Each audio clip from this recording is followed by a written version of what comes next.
ये बहुत ही दुखद घटना हमारे समाज के लिए, हमारे समाज ने तो भारत के लिए दुखद घटना है और एक लांछनास्पद भी है। प्रशासन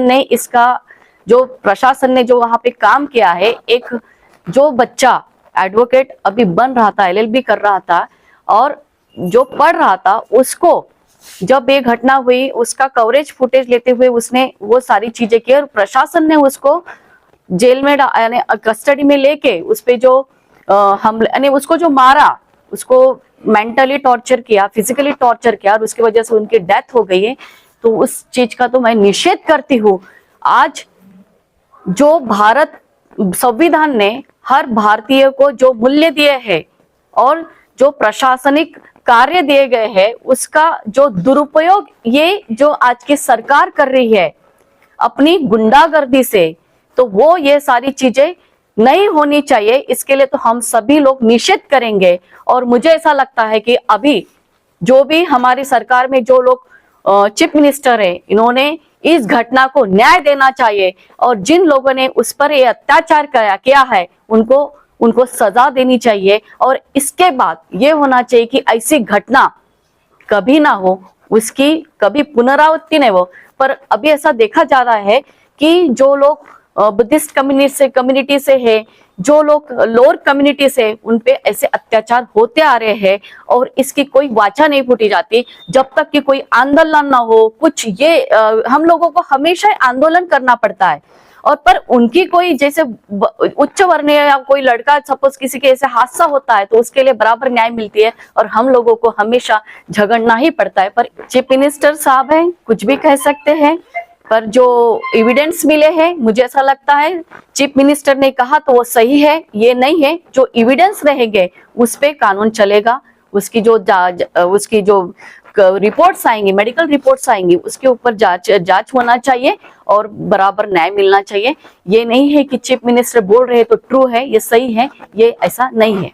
वो जो बोले हैं कि इट्स अंबेडकर अंबेडकर अंबेडकर, जिस तरीके से उन्होंने जो भाषा वहां पे यूज की है एक संसद में, जहां पे जिसके बदौलत संसद आज खड़ी है, जिन्होंने बाबा साहब ने संविधान लिखा और भारत का संविधान लिख के उन्होंने भारत देश को किस टाइप से चलाना चाहिए, यहाँ पे लोकतंत्र कैसा रहना चाहिए, उसके लिए जो संसदीय भवन में ये जो उसके बनाया है और वो जो संसदीय भवन जहाँ पे भारत का पूरा कारोबार चलता है, वहां पे ऐसे एक अमित शाह जैसे जो मंत्री है, यानी अभी गृह मंत्री है, उन्होंने टिप्पणी की है। तो मुझे ऐसा लगता है कि बहुत ही हमारे भारत के लिए पूरे विश्व में जो हम लोगों की नाचक की हो रही कि इस टाइप के मंत्री हमारे इधर है, जहाँ पे भारत पूरे देश में बाबा साहब को मानते हैं, उनके लोकतंत्र को मानते हैं, उनको स्टडीज करते हैं और वो स्टडीज करके अपना देश चलाते हैं। और हमारे देश के लोग यहाँ पे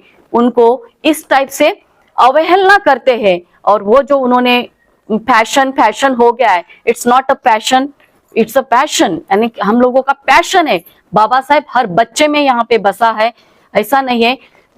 ये कितनी भी कोशिश कर ले उस चीज को तोड़ मरड़ करने की, पर इनकी ये कोशिश बिल्कुल यानी कंप्लीट नहीं होंगी ना। और ये चीज के लिए मुझे ऐसा लगता है कि जब मैंने सोचा और देखा, पता चला मुझे कि हम लोगों में किस टाइप से भारत की अन्य कोई चीजें हैं, जैसे बेरोजगारी है, बाकी सारी चीजों को छोड़ के कोई भी मुद्दा उठा ले, संसद में उसका हल्ला बाल बोला करे और फिर संसद उसी में सारे संसदीय जो कामकाज करने वाले होते उसी में इन्वॉल्व रहे। और बाकी सारी जो चीजें हैं, हमारे कॉमन पीपल्स की जो प्रॉब्लम्स है, जैसे इकोनॉमिकल है, अभी बेरोजगारी है, बहुत सारी शिक्षा नीति है, ये सारे मामले सुलझे ही नहीं और हम इसी उलट पुलट बातों में कुछ भी बोल के उसको हम उलझे रहे। ऐसी मुझे ऐसा लगता है कि उन्होंने कोशिश की है, पर हम लोग इतने बेवकूफ नहीं है। ये तो गलत चीज है। सपोज उनके इसमें सपोज वो भारत नहीं उन्होंने भारत के संविधान को मानते हैं और संविधान की वजह से आज वो उस पोस्ट पे बैठे हैं। तो मुझे ऐसा लगता है कि उन्होंने राजीनामा देना चाहिए। वो इंसान में इतनी भी संवैधानिक वैल्यू नहीं है कि वो आज संविधान का अपमान कर रहे हैं, और ये तो बैठे ही है वो संविधान का अपमान करने के लिए।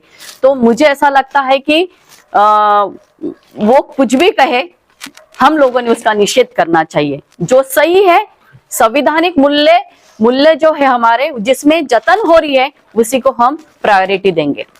जय भीम। जय भीम। Thank you sir.